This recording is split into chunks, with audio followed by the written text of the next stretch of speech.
It's not every day you hear a lawmaker call something 100 times worse than Watergate, but that's where we are at with Arctic frost. Missouri Senator and Senate Armed Services Committee member Eric Schmitt joins us now. Senator, thank you for being here. Great to be with you. So we're hearing now that the name Arctic frost was not randomly generated like FBI case names are supposed to be. Arctic frost is the name of a specific Florida orange, and the thought is that the only person indicted was the quote-unquote orange man. What does that tell you? This is another symptom of Trump derangement syndrome, but I think that for the viewers at home to really understand the scope of this, it really is breathtaking. And I mentioned 100 times worth in Watergate. That may be an understatement. What happened was 3 days after President Trump announced he was running for president, the entirety of government and the Justice Department was weaponized against him to bankrupt him and his family and put him in jail for the rest of his life. So what happened? In Atlanta, a state case was, created to go after President Trump. The number 2 person in that case met with the White House. Alvin Bragg in New York began his criminal trial against President Trump, and the number 3 person left DOJ to go join Alvin Bragg's office. Then, of course, you have Jack Smith, who's notorious in prosecutor circles as the henchman you assigned to go get your person, the show me the man, I'll show you the crime kind of prosecutor. He's a total dirtbag. Brings this case against President Trump. But it wasn't just a war against a man, Peter. This was against a movement. So Arctic frost was going after not just President Trump, but sitting United States senators with subpoenas.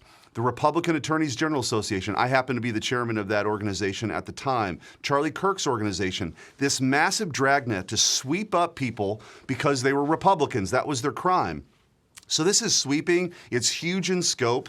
We're just getting this information right now because of whistleblowers. If President Trump wouldn't have won, all this stuff would be buried, but whistleblowers have come forward. We need Watergate-style hearings for months on this to continue that investigation. There ought to be probably charges brought, eventually resignations. And one final point, Judge Boasberg, who's become notorious from the FISA courts, also making a speech trying to thwart President Trump's agenda before President Trump got in, and then, of course, somehow ending up with all these cases in the D.C. area, even though he wasn't the assignment judge, actually wrote in an attachment to these subpoenas to the telecommunications companies that you can't tell Senator Cruz, you can't tell these other senators that the subpoena was out there because they would destroy evidence. That's just beyond the pale, and I think impeachment proceedings should begin in the House of Representatives. So part of the reason that this is such a head-scratcher in reading about this last night and this morning, the Biden DOJ technically did things the right way in that they got court orders to spy on Republicans, 197 subpoenas. So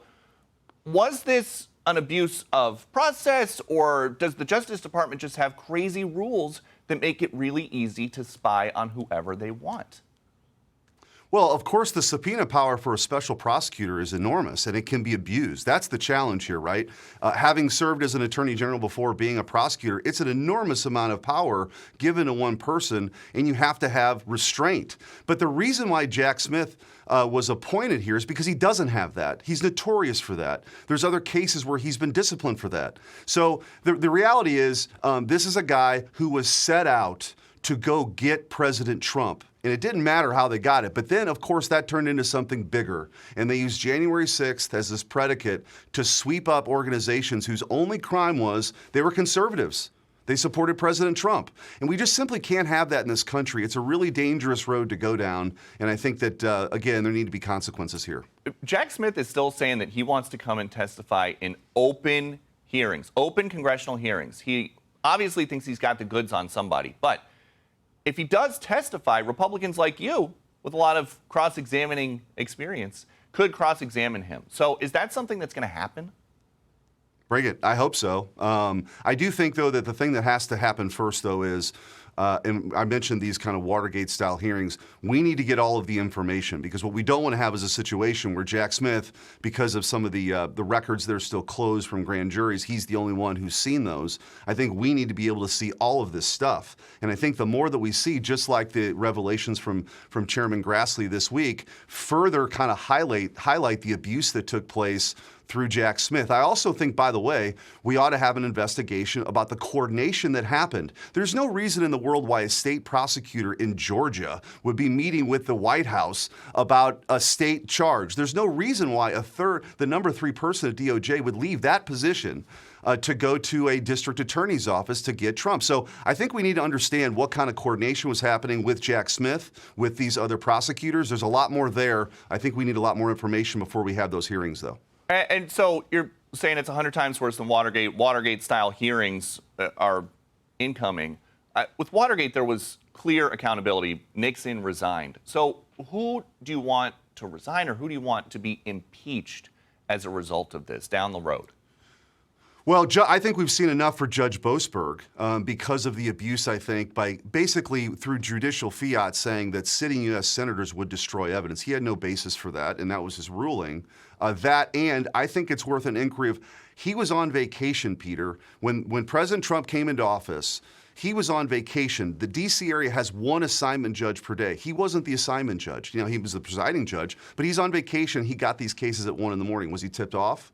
There's a lot more there, but I don't think we can have, the sort of the full menu of accountability till we know everything that's out there. But I do think there's accountability that should come. And I think, Peter, if you step back and put this in the broader picture, whether it was Russiagate to prevent Trump from being in office in the first place, then being laundered through intelligence agencies to sideline a presidency, then the FBI pre-bunking the Hunter Biden laptop story so he wouldn't get there again, then 3 days after Biden comes in, the censorship regime begins, then 3 days after President Trump announces he's running for president, you saw this stuff. There's a conspiracy that begins at the very beginning that started about 10 years ago.